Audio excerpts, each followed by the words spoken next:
terms of human evolution as being survival of the fittest. That's a term that's been around for a long time. What do we mean by fittest? Well, we have our ideas. That is, all of us in this room have our ideas about what that means. And so what we have often thought of in terms of the fittest is the strongest, the best fighter, the most, we think in terms of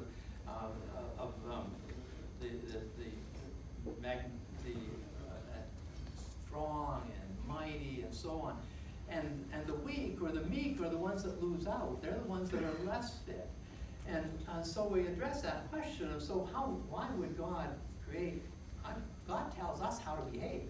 We've got the Sermon on the Mount, which talks about the meek shall inherit the earth. We've got the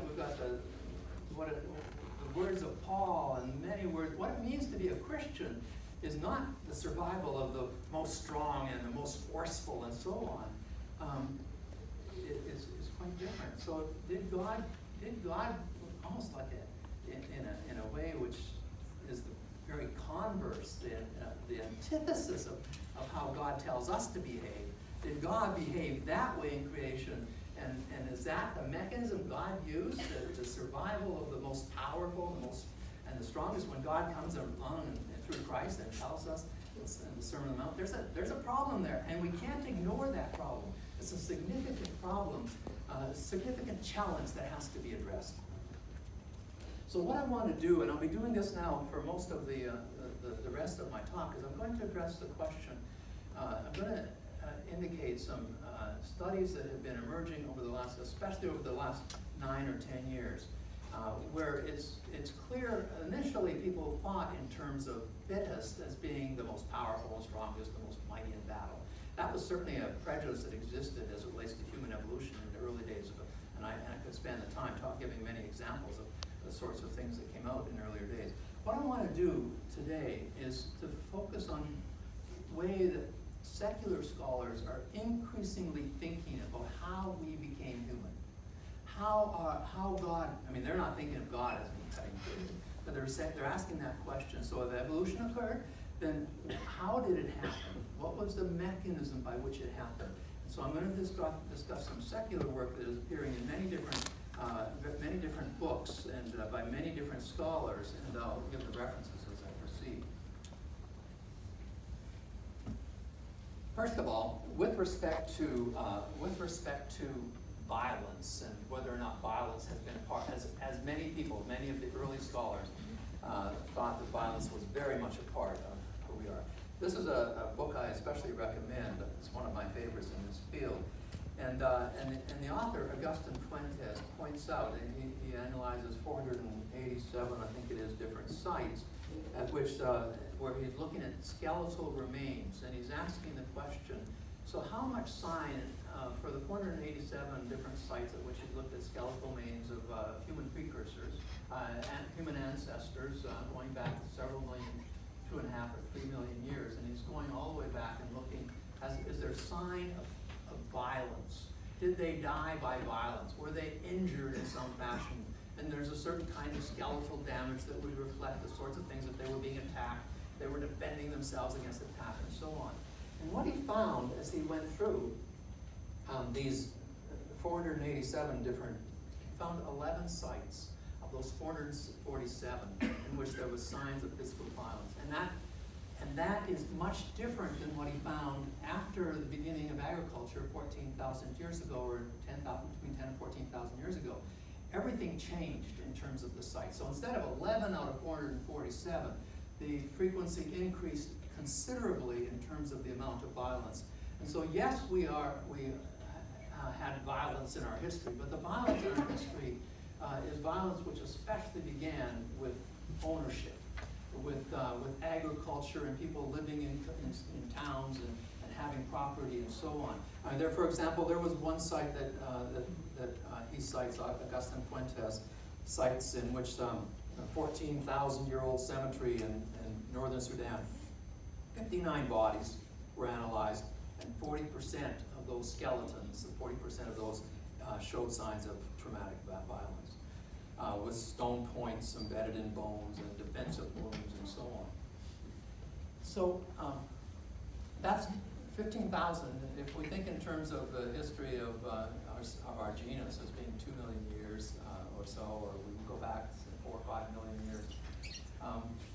14,000, 10,000 years is like 0.5% of our evolutionary history, of our creation history. The other 99.5%, we were living in small communities. We were living in little groups. And those little groups, and this is what the scholars are saying, those little groups are groups that might have had 20, 25 individuals within them. And so there are some signs of things that change in that regard. But let me just, before I go on and talk about the groups, I want to talk a little bit about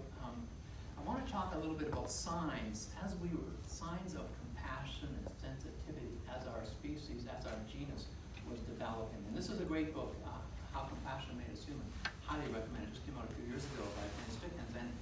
And in this particular book, what Penny Spickens does is she shows that, let me just give you a few examples. This is a rock that, a little pebble that was found in a cave. And it was about 3 million years ago, just the age, it's been dated to about 3 million years ago, that it was put in the cave. There's various ways of dating, which we'll take the time to go into. And this little pebble had to be carried, because that type of rock material is not found in that location. It was carried, and it was carried from a site not too far away, perhaps several miles away. Somebody picked up this little pebble, looked at it, and was, face of a baby or something like that. It looks like the face of a baby or an individual. It's a sign that they were already, at that point, beginning to have this kind of appreciation for the other in some fashion. This is another one I want you to see. These are footprints that are 3.6 million years old. And in this particular case, the footprints are embedded in lava, in mountain, in volcanic ash that had turned into mud and solidified soon afterwards. And so when you look at these footprints, there is a group of people, there's other footprints as well, we're just looking at one little track, and there's other footprints as well. And as you look at these footprints, what you see, first of all, the footprints on the left is a particular individual walking through the mud and then turning into stone. And the footprints on the right are especially interesting, because when they're analyzed in this way, what you can see is it's not just one set of footprints. You can see that unlike these, which is clearly a single foot, these footprints are a footprint of a smaller foot embedded into the footprint of a larger individual with larger feet. You can see that as you follow through this, that there's footprint. There's a younger or smaller individual, quite possibly a younger individual, following along. This was 3 million years ago. Following along in the footprints of a larger individual, quite possibly. Who knows if it's a parent for sure, but nonetheless, signs of the sort of thing that our kids would do. If we were off walking through some mud, it wouldn't at all be surprising if our child would be following along. These are signs of the kinds of things that were beginning to happen in our lineage. Here's another example, again showing this is 1.8, a skeleton and a skull, 1.8 million years of age. And this individual had one tooth when it was discovered in the Republic of Georgia. And it's one thing to have one tooth, but it's another thing to have had one tooth for a number of years. What this means that they know what would be, it doesn't take too much in the way of the kinds of calculations that would be done to say, this individual would not have been able to survive. You can tell by the way that the healing has taken place within the skull. This individual was alive for several years after it went down to one tooth. Somebody was caring for this individual. It was not just, this is the kind of thing that doesn't happen in the animal world. Somebody was caring for this individual and keeping the individual alive and somehow mashing up his food so that he was able to have access to be nourished. Maybe even chewing it in some fashion and giving it, but nonetheless caring for this individual. Compassion was a part of what has made us human. This is just another example of a set of skeletons with the yellow arrow pointing down towards the one which corresponds to the person which had just one tooth. So, what is it? What is the basis of this change that has been taking place in our lineage? And I want to spend a little time just talking about compassion. We can see signs of compassion. They're just hints. That's all they are. Just hints of what has been going on within our lineage. So, what can we say physically about what's been happening in our lineage? Let me show you a skeleton of Ardipithecus from about 4.4 million years ago, and then Homo erectus from 1.5 million years or so ago. And so you can see 4.4 million years ago, bipedal, walking on its legs, but nonetheless would be able to grab hold of trees, curved fingers, long arms. Clearly this individual, Ardipithecus, was adapted for life in the trees, would be able to swing through trees, but also would be able to walk in a way that great apes don't walk. And so the changes, this is 4.4 million years or so ago. This is some significant changes that had taken place by the time of Homo erectus, 1.8 million years or so ago. And so we can address the question, what was it that was going on in this process? And I'm going to also, part of that is addressing that question of what makes us, how our sense of compassion developed.